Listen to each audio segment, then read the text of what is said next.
Community connections, CKMS, local sounds, thoughts, passions, and success. Celebrate local, your neighbor's got a story to tell. Community connections, CKMS. Happy Monday, Waterloo Region. You're listening to CKMS Community Connections for Monday, the 24th of November, 2025. In the studio with me is Kevin Swayze. Hi, Kevin. Hey, how are you doing? Pretty good. Going to be talking to Kevin in just a bit about a festival happening in Cambridge called the Unsilent Night Festival. If you listen to a little bit of music from that, this is Unsilent Night by Phil KIine.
Listening to the music of Phil KIine, who has composed this for, I guess, an Unsilent Night festival all over North America, perhaps, or not? Yes, it's around the world, actually, it's my understanding. Okay. So the Phil KIine is the originator of Unsilent Night, and he should get all of the credit for this because of what he did back in 1992 in New York City. Oh. And I'm happy to share a little bit of background now, Sure. if that's what you're looking for. Go for it. Yeah, and I defer to the oracle of all that is true, Wikipedia. However, this is what I also recall from writing when I was at the record newspaper at the time. Unsilent Night is a participatory sound sculpture, and it's more than just a walkabout. The encouragement is to put on headphones. It began in 1992 by people carrying boom boxes and having Walkman. I'm not even going to try and explain that for kids today because they won't know what it is. Right. But essentially, you create your own sensory experience walking through displays, artwork, being with people around you. And it's what I found is interesting in the past when some people play it on their displays, they'll play it loud, they'll carry it. It'll be an intermixing of the music overlapping over and over and over again. So it's more than just going out and walking around with your friends, but It began in New York City, Greenwich Village, and where volunteers gathered to play 45-minute composition, while listening to boomboxes and walking through the streets. And it's grown to be international, and Cambridge joined in this 2008, and I think of it as a grand walkabout in Old Galt downtown, which is wonderful. And for me, I live on the west side of downtown, the West Galt area, and downtown Galt is irrepressibly walkable. It defies cars to get through it. Ask anybody who tries to commute through Galt, I've been downtown Cambridge. through Galt a few times to get to Brantford. Yes, and some people say that's the only reason why they go to Galt, which is too bad, because it's a place it's wonderful. It rewards you when you're out and walking on foot. It's in a people scale. And it's also along the Grand River, which has its own beauty around it. So I always look at it as a return to that pedestrian first gathering space that Galt was in the 1880s. And the coolest thing on Silent Night is there are police downtown, but they're blocking the cars, so everybody gets to walk down the middle of the street. And to get a sense of how much on Silent Night has grown with people, it started with about 500 people on the first night in 2008. And I remember being there. It was, if I remember right, it was a fairly cold winter evening early on in December. By about 10 years in, it was gathering upwards of 8,000 to 10,000 people en masse walking through downtown. And it changes, at least it changed my feeling for downtown to see that many people there, literally shoulder to shoulder filling the streets. It's a very different way to interpret a place where you're used to diving out of the way of trucks and cars and people honking at you. And there's a bit of an energy that I find that comes with it when you get a chance to be in that mass of a people that's just sort of moving along. If anybody has attended a Kitchener's Rangers game, think of the feeling when everybody streams out down the back stairs and go out, but that lasts about 30 minutes. It's like a stream of people that keeps going along the street, following the path. And you're jostling into people, bumping into people, laughing with people. The event isn't over until that's dispersed. Not really, no. And the event goes at its own pace. It's like, think of it as a river of people. Yeah. And some people pull off on the side, little eddies off to the side, watching something. Other people flow around, displays in the middle of the street. There are digital projectors putting images, animations on buildings downtown. It's kind of walking into, not quite like a Disney World, but the whole space becomes a place you go, and you have these unexpected discoveries around corners, which is great fun. Have you been to the Unsilent Night? I have not been, no. In fact, Why not? The first I heard of it was when you told us about it back in April or so, I think. We were talking about another walking tour in Cambridge. Yeah. And that was the first I'd heard of it. Okay. So what I'll do is then, for anybody else who hasn't heard about it, and it begins in front of probably one of the most historic buildings in Old Galt downtown, the 1857 City Hall. And City Council still meets there. It has a clock tower on top dedicated in honor of Queen Victoria back in 1897, I believe it is. And there's a gathering there, and there's a countdown. And I have to warn you, when you go there to do this, when you finish the countdown and head on out to follow the route, you will be tripping over history and heritage wherever you go. You cannot turn anywhere in downtown Cambridge, what I call Old Galt, without stumbling into layers of history. Some of it's buried, other has been burned out, flooded. If you're looking around, you'll find something interesting wherever you go. And it's all on a people scale. The cars haven't driven people out most of the time. So you're at City Hall, coming up on 7 o'clock. There's a big countdown, big numbers are projected on the side of the old historic City Hall, and people generally join in the countdown like they're going to launch a rocket ship. And then they let a big cheer out, and I recall how that's when the City Hall clock tower then comes in and chimes out 7 peals on the bells in the clock tower. So you've got this whole over-rolling sound and jostling, and people are talking, and it's an unusual space to find anymore, save for being at like a rock concert or something where people are tight in together and moving and jostling and sharing the space. That's one of the things I enjoy most about it. So, Water Street, I'm going to back up a second. You're at City Hall, which is on Dixon Street.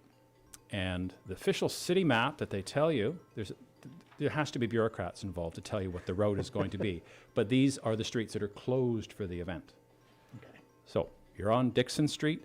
You'll head a little bit east and go to Wellington Street, make a turn down Wellington Street and come to the top of Main Street, as I would call it. And then you start heading down Main Street, literally, because the street drops down towards the river. You're in the bowl of downtown Galt. Everything comes down to the river. That's why it is a place where flooding has happened many times over the years. However, walking down there, I expect this year there will be displays down the middle of the street. Buildings will be open, stores open, so you can pause. It's at your own pace.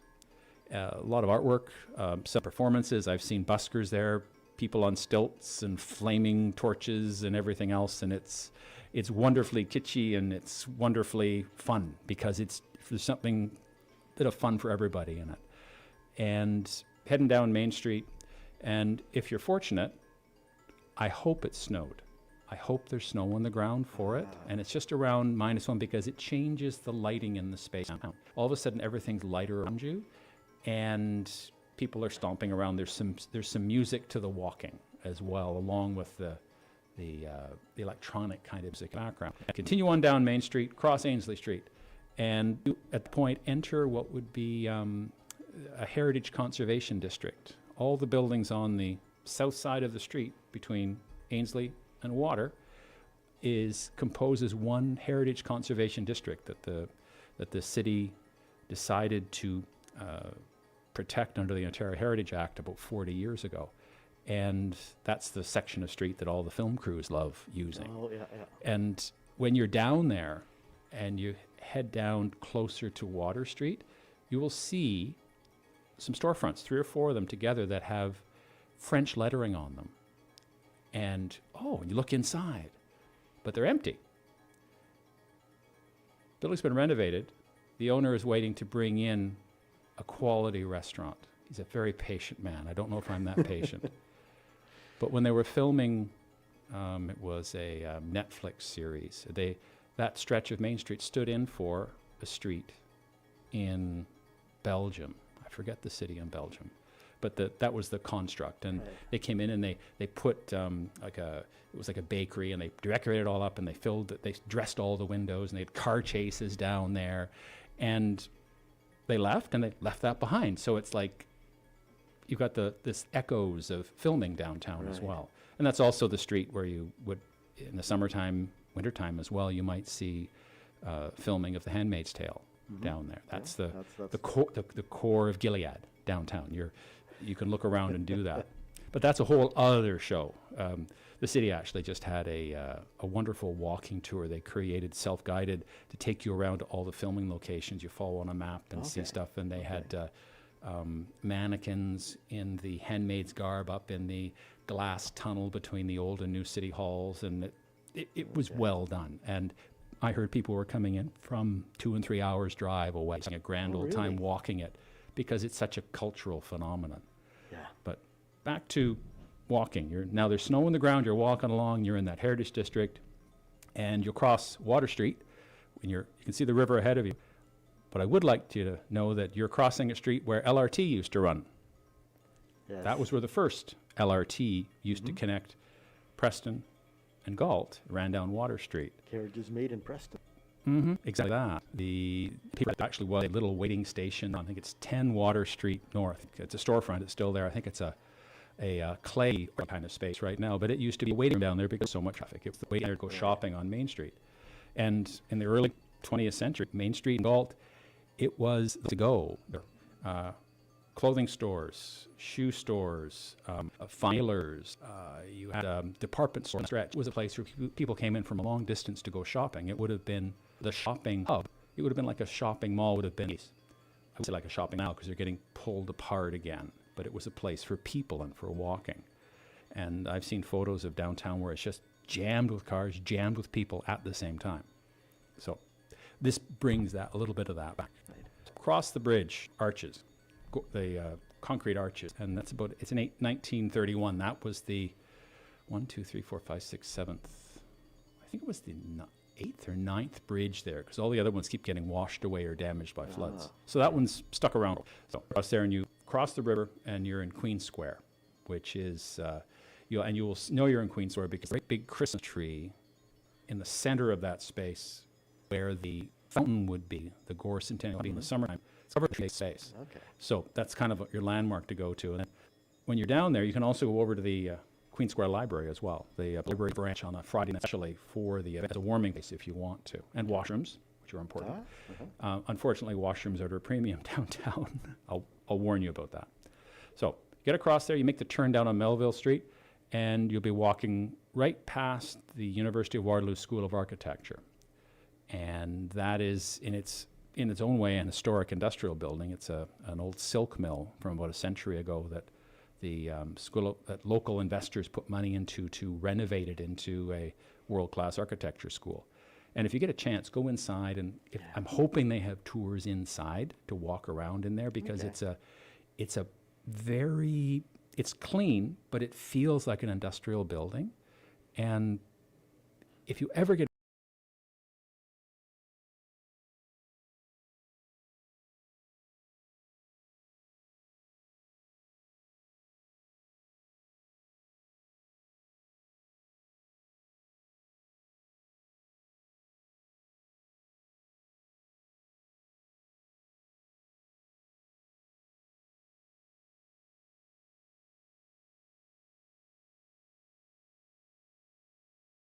a chance, if you know somebody who's at University of Waterloo, ask if you can tour the library they have on the, I think it's the 4th floor, because it's set up like a, and it's all architecture, it's all historic books.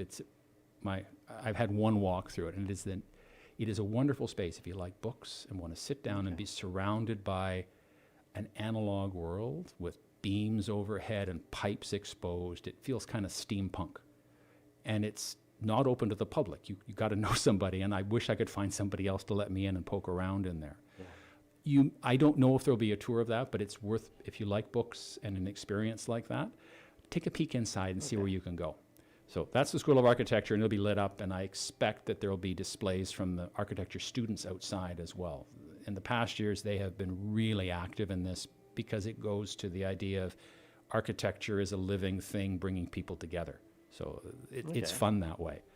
And as you walk further south along the river, you're now on the west side of the river, you're going to enter space that used to be people's backyards and houses, but now it's river space.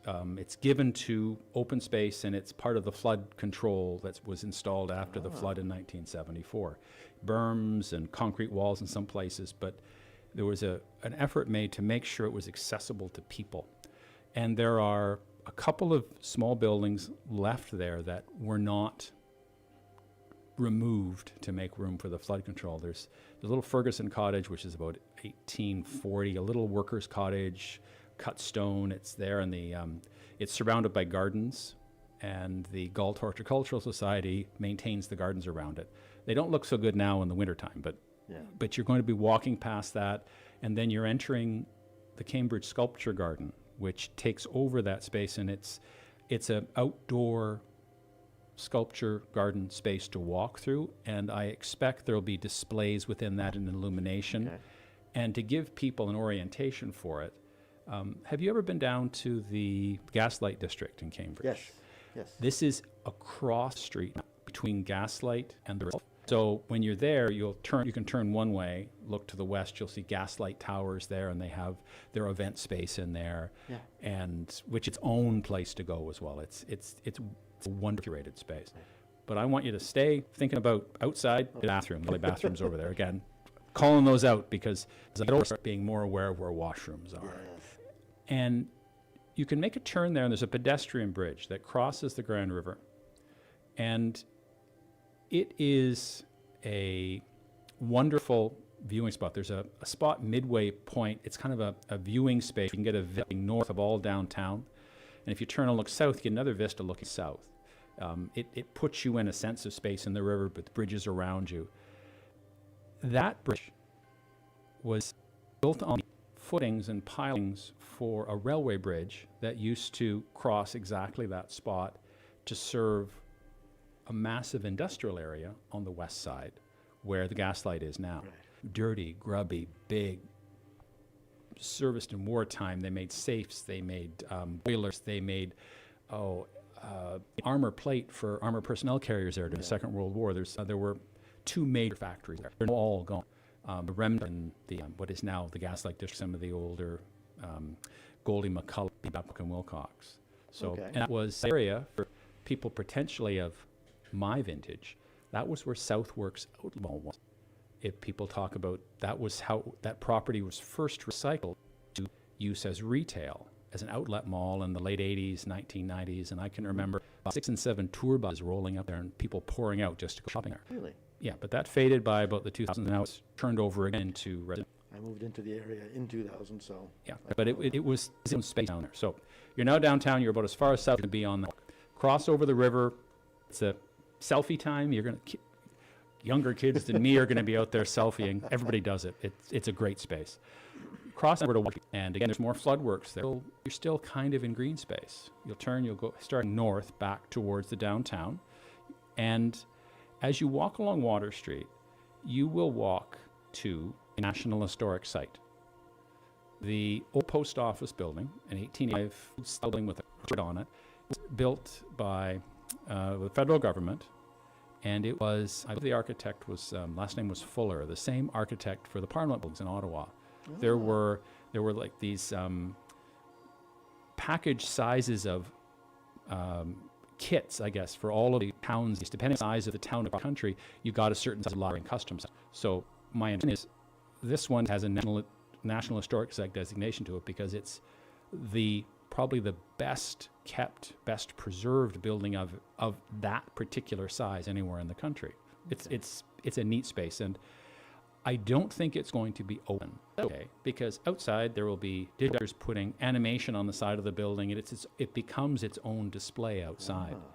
And that is something that happens almost every night of the year. The library has projectors. You'll see them across the other side of the street. They're the great big Christie ones that are made in Kitchener. Yes. Mm-hmm. And they have just the shape of the building. And you sit there and watch a little training round. One always have it for Remembrance Day. They have Christmas themed, they have springtime themes, summer, and oftentimes have some of the students from Conestoga College in there and meet that as a place to do their work. Yeah. So there's a lot of reason to come downtown, and there's also, you can tune your car radio in for the frequency for it on FM. You can listen to the music that is tracked to the film. For anybody of my age, it's like go drive-in theater. it's so I think you'll be able to get inside the building that time, but I encourage people to come downtown another time. Inside and just go into this playground because it's a digital library. There's only about 40 books in the entire building, even though public library. Floors are made 3D printers, sewing machines, laser cutters, all the stuff up there. Second floor is a large playground, essentially. They have a light bright on the wall that's 8 feet high. They won't let me I want to go up in there because it's for kids and it's all tactile. Yes. Main floor, vista in space. It'll downtown about 200 degrees on the compass. And it's a space, public gathering space. They have events there. They rent it out. It's a striking vista at night with all the vista of Galt around it. And in the basement, you have musical instruments. You have a screen to play with. You have audio, visual. You can record a podcast if you're down there. You can transfer video from VHS to MP3. You have all sorts of options. And if you're ever wanted to, after seeing them be big, where they have the keyboard on the floor. Oh, yes. They have one there. You can go there and you can play and dance on it. The last time I was there, I saw it. Oh, really? So it's a playground for young and old. So and it's great fun. So back to Water Street, back up Water Street, then you'll turn and go up Ainslie Street for a little stretch, one short block, and back almost to where you started from. The farmer's market is there, and it's red brick building, and you'll find there the annual Cambridge Christmas market, which runs that Friday, Saturday, and Sunday. And that's one of the oldest farmers market spaces in the country. It dates from the 1830s. And you'll see the City Hall right next door, and I'm certain they'll be selling things there, but usually there's a bit of an after gathering at City Hall where you'll have a chance to get some hot chocolate. There'll be washrooms there you can use, things like that. Yeah. It's worth the time. It's a different pace, and I like it because it gives an opportunity to have a sense of space that's different than what I fear many people have of downtown. They don't like driving there. Well, it's not intended for driving. Right. It was a downtown built for people on foot, horses, and trains. Right. Not even bicycles. Bicycles are okay. I like bicycles down there. The trails are great for the bicycles, but it is challenging to get through some of the intersections because it is so constrained. Yeah. Everybody really has to watch out for one another down there. Yeah. So I tend not to ride my bike right downtown because it's pretty tight down there. And there's now, the region 2 years ago instituted a ban on all heavy trucks going through the downtown. Oh, well, that's a good thing. Which is wonderful. It was always disconcerting when you were on a sidewalk in front of a store and you had 3 and 4 semi-trucks just pounding right behind you, literally 2 feet behind your shoulder. And the sound would echo amongst the buildings downtown. That's for the most part gone now. It's turned back at least to cars, and it's not a downtown built for trucks by any stretch. No. So trucks can now move around through McQueen Shaver Boulevard out to the south. It moved the trucks out there, and Franklin Boulevard is now the way to get north to the 401. Yeah. Is that what you were looking for? I tried to walk you through the space down there to give you a sense of feeling for it, because I find it a very visceral event. Yeah. I feel it in my body when I'm there. It's not just I'm there gawking at something. There's an embodiment that comes with it. Not having been there before, it gives me a good idea of what to expect, what to look for. Yeah. You said there's a lot of hidden history in the Galt area, downtown Galt as well. Is that something that I would recognize, or is it something that I have to have prior knowledge for? Some of the things you'll see when you're down there, like you've got the old post office. It looks historic because it is. Yeah. The City Hall, it looks historic because it is. There are some of the history that I would call out in the downtown. You kind of have to have a bit of background to it. For example, when you cross the river to the west side, Queen Square, which starts as a triangle, then it becomes a square, which is weird. But it was a public place from back around the 1830s. Dixon, one of the founders he wanted to have that as downtown, probably because he owned all the land over there. Go for that note. Really nothing different than people go to. And he also controlled a 4-story hotel on that side of the river. And it was a place for pool gatherings. There was pool halls in the basement, and it was also a stagecoach stop. So it was a crossroads place where people would have to stop and stay a night. And what his original goal was, the square itself, as on deed, it can never be built upon. And I've seen the original survey for it, and that space is still open. I think now you've got roughly that square there was supposed to be a bandstand there or a grandstand there. And early on, the early market days were held there, but they were more for spring and fall for agricultural sales of cattle. It was a gathering place to come and do commerce. So he had some success with that. But the farmer's market proper it never left the space beside City Hall across the river. But that space over there around it, where if you're standing in Queen Square and you see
where the library building is. The library building is where there used to be Galt's first enclosed inside arena was there, and a curling club was right beside it. Gathering space. And when you're standing in the square where you have the Galt cenotaph, and there's a second memorial icon there, statue, more of an obelisk. The obelisk is standing roughly where there used to be an opera house, a gathering space that had about 1,500 seats. And so that was there until about 1929, but it was 1890s to about 1920s. It was a gathering space there for it. And then two large historic churches, Central Church and what was the original Knox's Church. It's now Grace Church, or even Church runs that space where the YWCA is operating a women's homeless shelter. So that's where that is. It keeps being repurposed.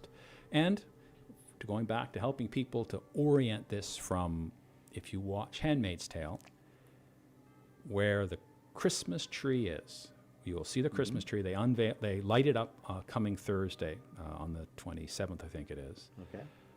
That space where the fountain is, if you have watched the final show of the last season of Handmaid's Tale, where they had the gallows scene, where all the gibbets were hanging up, that's where it was built.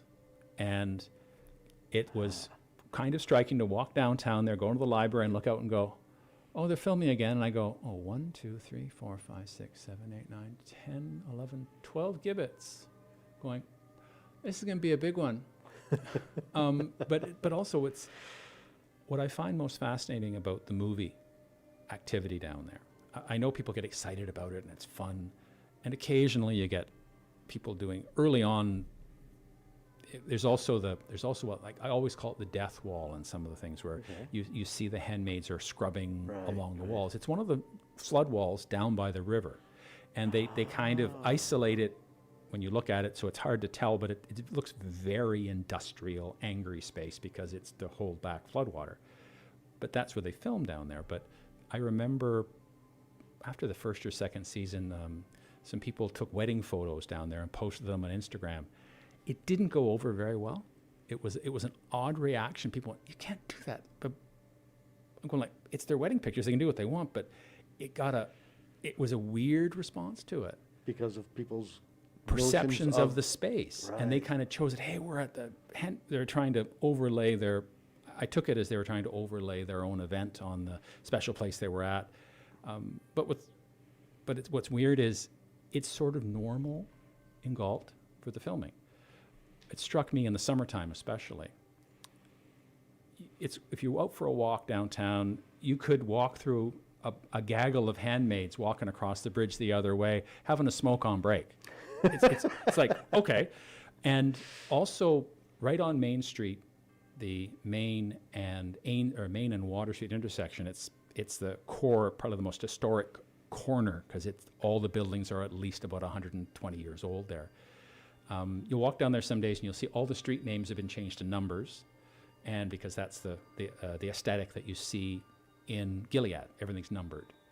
And they'll do filming there in front of what would be Cafe 13, the Market Grill there, but it won't be called that. They're filming in front of it. I'm walking down there one summer day, and there's actually a fair bit of foot traffic down there, but they're filming there. The streets are stopped, the police stop it, and people are walking on the street just not paying much attention, just passersby, and the director yells, "Action!" Everybody stops, stands there, looks around. They run the scene. They say, "Cut!" Everybody starts walking again. And it's like, okay, it's part of what we are downtown. So if you hear about filming going on, come down and experience it. It's fascinating just to kind of be part of it. You're not in the filming that I would ever think of, because they use CGI to package some of the background and everything else. But the vibe it's kind of cool to watch. And there's also some very good coffee shops downtown now. There's some very good coffee shops. Have been for a while. Yes. They keep adding them too, which is great fun, which means I'll be staying more and more awake than I ever should be along the way. With roasteries on site. in some Yes, cases, Monogram was the first one, and it's actually just across the parking lot from where the old post office is in there. And Been there. I hope that they open for the evening because it's good coffee to warm up to. Yeah, and I think that might be necessary. Yeah. So we haven't mentioned when this is taking place.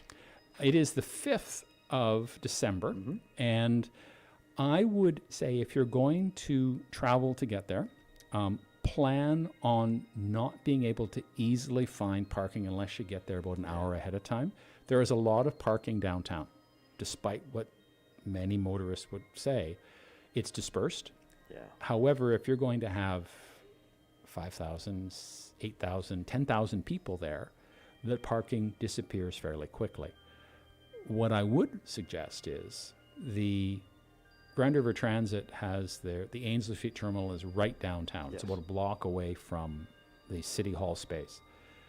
I would actually suggest, and Cambridge Centre won't like this, but potentially do some shopping up Hespeler Road, park there, and then step on the express bus, the 302 bus that goes directly downtown. It gets you downtown in about 6 minutes. You can get off the bus there and go do that. And that bus runs on about a 10 to 12 minute service weekdays. I don't know.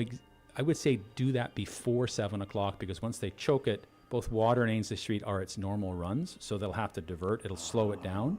But to get yourself down there, that would be the way to do it.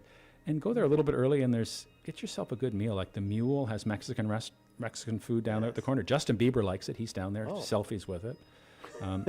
He came in from Pushlands Lake, and he also likes Monogram across the way. But there's some good places to eat down there. My favorite is an Indian restaurant just on Upper Main Street, which is wonderful. My wife and I do takeout there all the time. Go ahead, give the shout out. Yes, I have to. It's Bombay Sizzler. Yes, I'm not asking for a discount.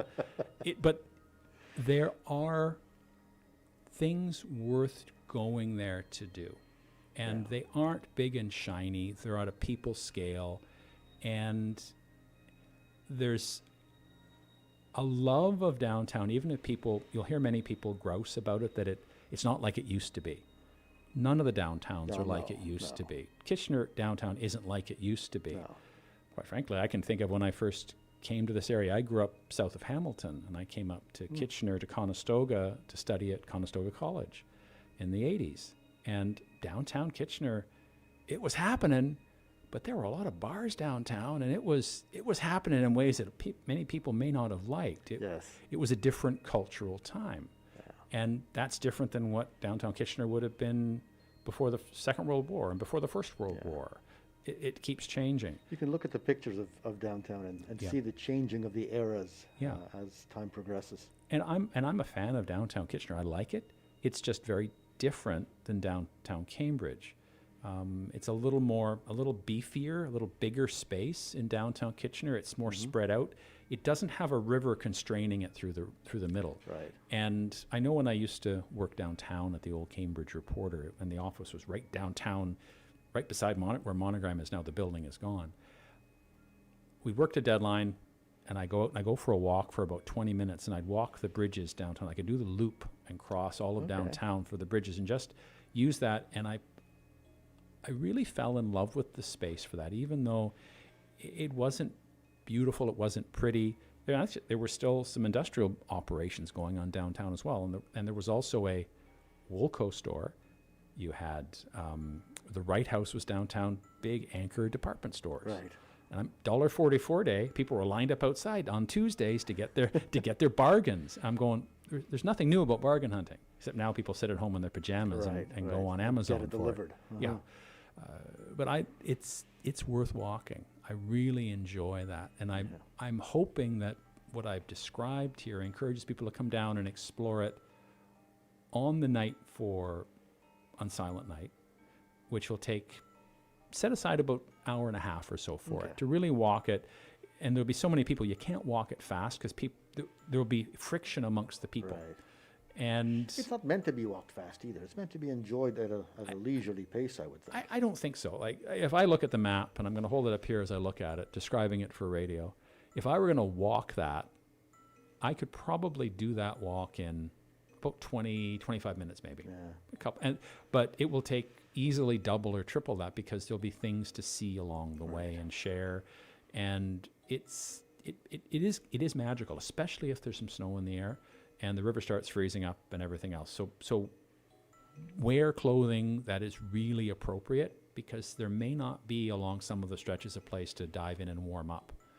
That's what I've learned over the years for it. If you have a spot where you need to warm up, plan ahead for it and think about it. And but also come down other times and see the space. It's great fun. Yeah. I think it's worth doing that. This is a one night only thing. This is one night only. And my understanding is it's the largest turnout of any of them around the world. Oh, really? Yeah, by several thousand. And I remember writing, this would be, I was reading this probably about 10 years ago. The count for Cambridge was up around 10,000 on a single night, and other ones were getting like 4,000 and 5,000. Okay. Like I think Melbourne did it, a couple of cities in Europe did it, but what I find fascinating about the Cambridge one is it's a space built for it. It's kind of like walking in when there's snow falling and it's around -2 or so, the air's crisp. It feels like you're walking in a snow globe. You're waiting for some kind to give it a shake. It's not quite Norman Rockwell-ish, but it's pretty good. And the other thing is, if you like chocolate, I'll do another shout out for all my neighbors. Reed's Candy and Nuts. That's where the tour buses pull up and people pour out to buy custom chocolate and everything else inside that. And that's right beside the farmer's market.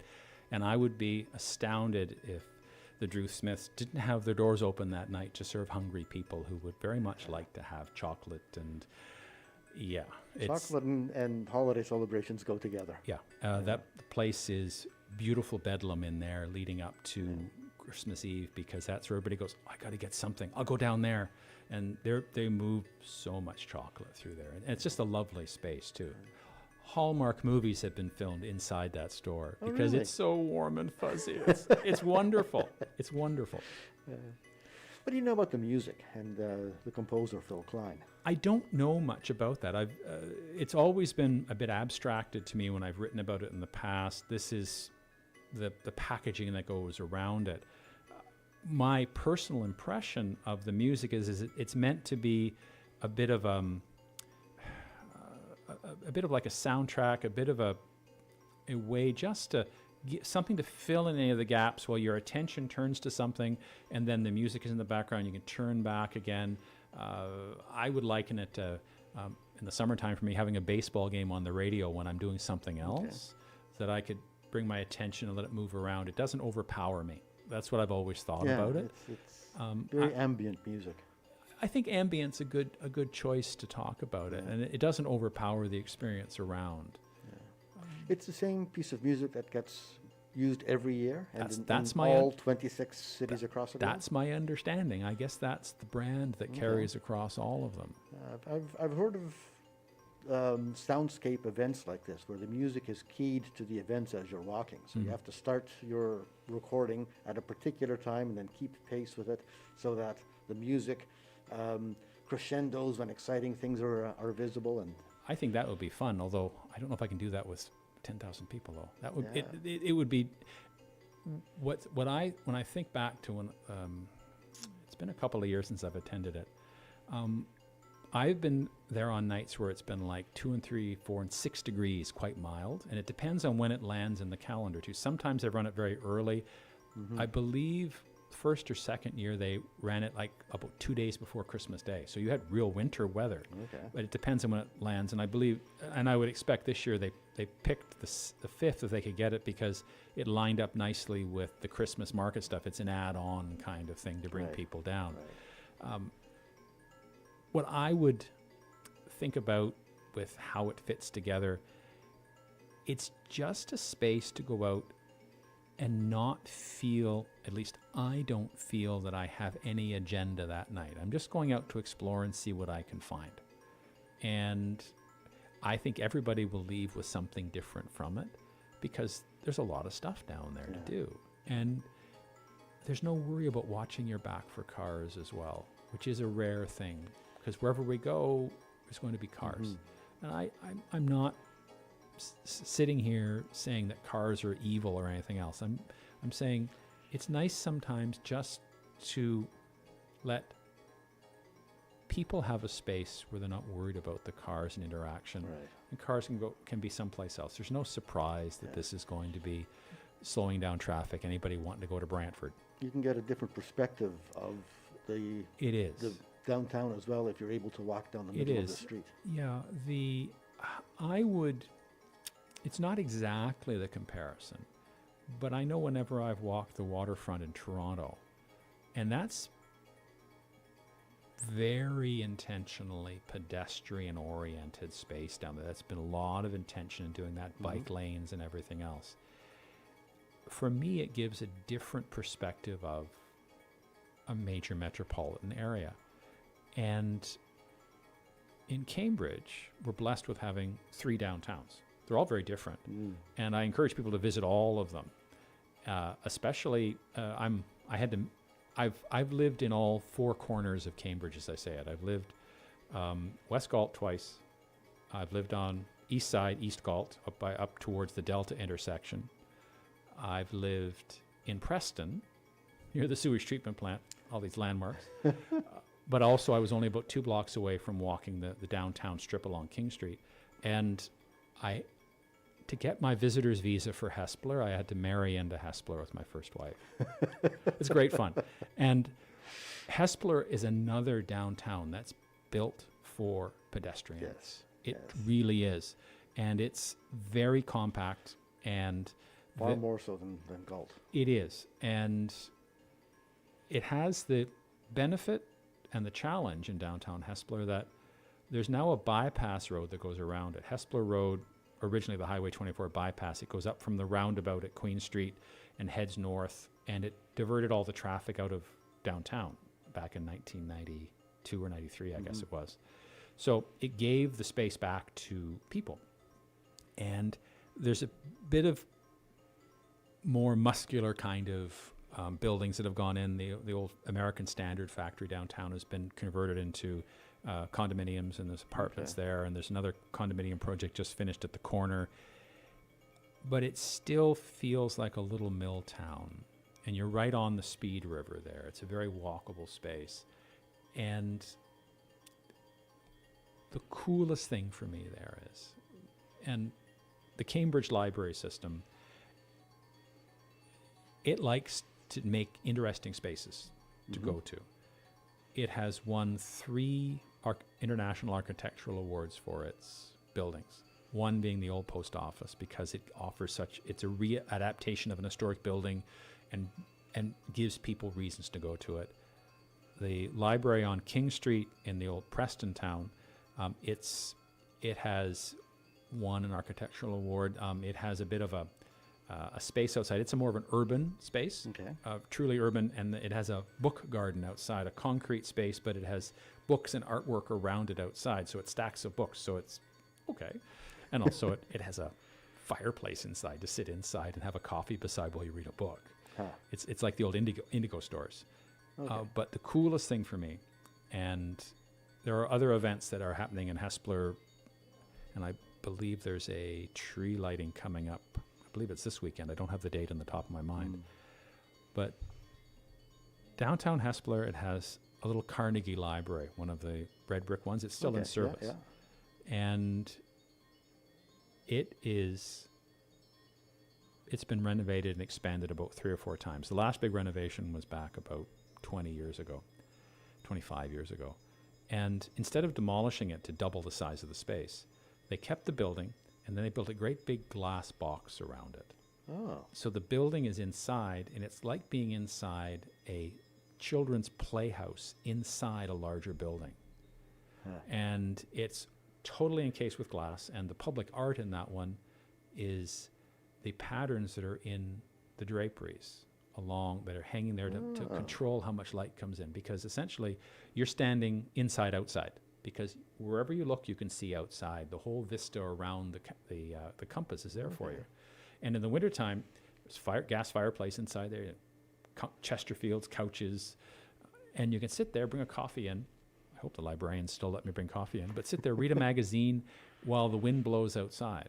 and that's in the little heart of the downtown. It's a quiet destination to go to, and I find it great fun to see the building is preserved inside. And at night, when the building is lit up inside, it looks like it's on display in a curated glass display case. Right. So and again, it's very walkable in that space. You've really got an eye for the architecture and the history. I like it. And that's pretty strange, I guess, for a kid who grew up on a farm and all he saw was trees and dirt and fence posts.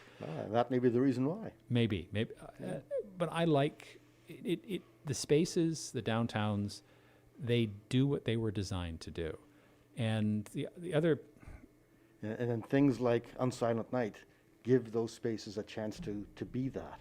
Yes, and it celebrates them, and I like the chance that people can have the pride in it. There's also a heritage protection heritage district for almost all of downtown that's working through the process at City Hall, because there's great angst amongst many people about sticking tall buildings in downtown. It destroys that vista because it's the bowl of space, and it's Right. for as long as I've been in the area reporting on it, the old Cambridge Reporter, then at the Record, people have expressed, well, we can't let it can't look like downtown Toronto. And yes, it's not that.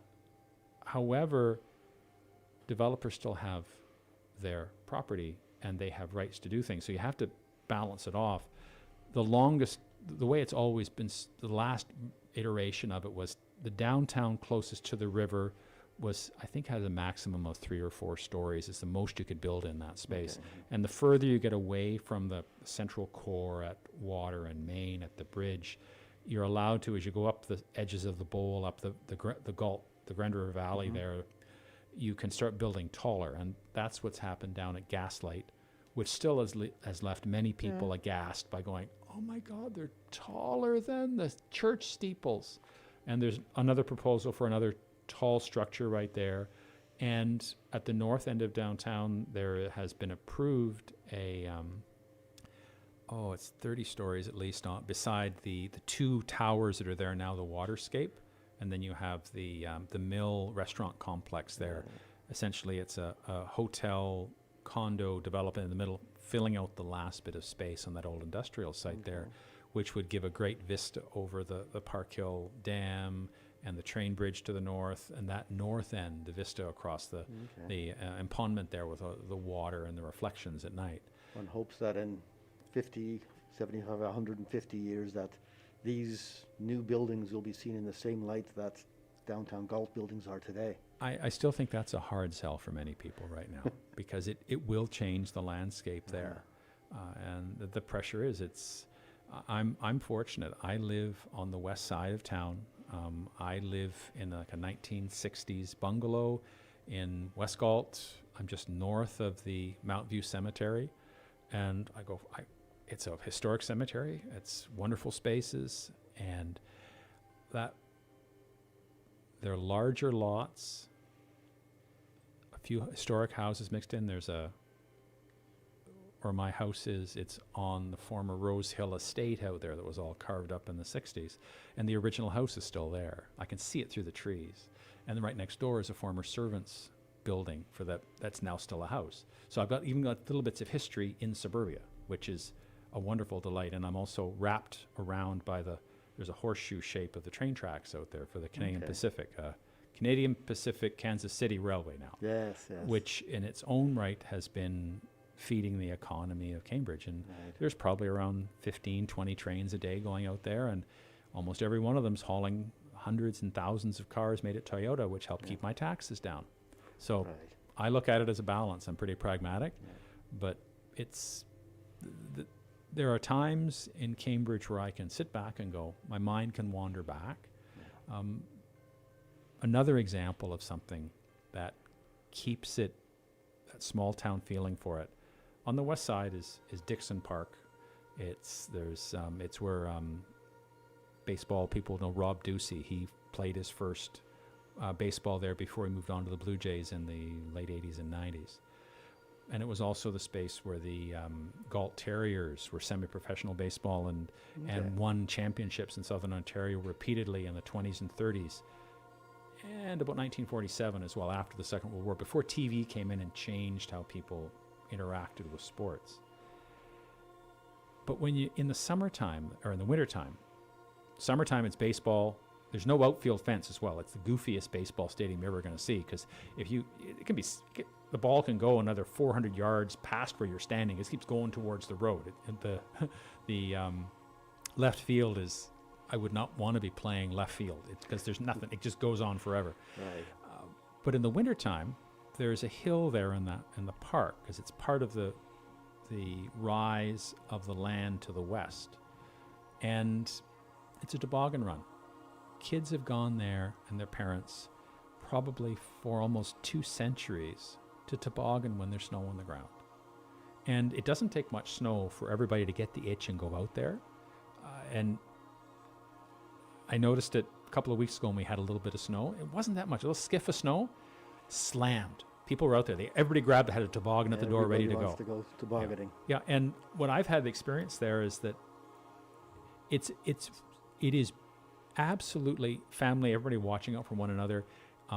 The city has lawyers, I'm sure, have put up their signs saying, don't toboggan down the hill, just to keep the lawyers happy. And then they put great big cushions around the light standards at the bottom of the toboggan hill. And it's kind of like people playing billiards, bouncing off of things going down there sometimes, kids doing cartwheeling, and a personal injury lawyer would just be going rubbing their hands together, but everybody gets up laughing and grinning. Okay. It's such a wonderful space. I hear the theme music playing. Would you believe you've been here for an hour? Oh, yeah, I've been known to talk that long, so I'm glad you're patient for me that way. Quick summary. Phil Kleine's Unsilent Night in Cambridge. December 5th on a Friday night, 7 o'clock. I would encourage you to get there early, do a little shopping, grab a meal, and then join in the throngs in front of City Hall. Look for the clock tower and all the lights downtown. Right. You'll have fun. Kevin Swayze, thank you so much for coming in and giving us that tour on the radio. Yeah, You've been listening to CKMS Community Connections on CKMS FM, Radio Waterloo. My name is Bob Jonkman. We'll be back next week.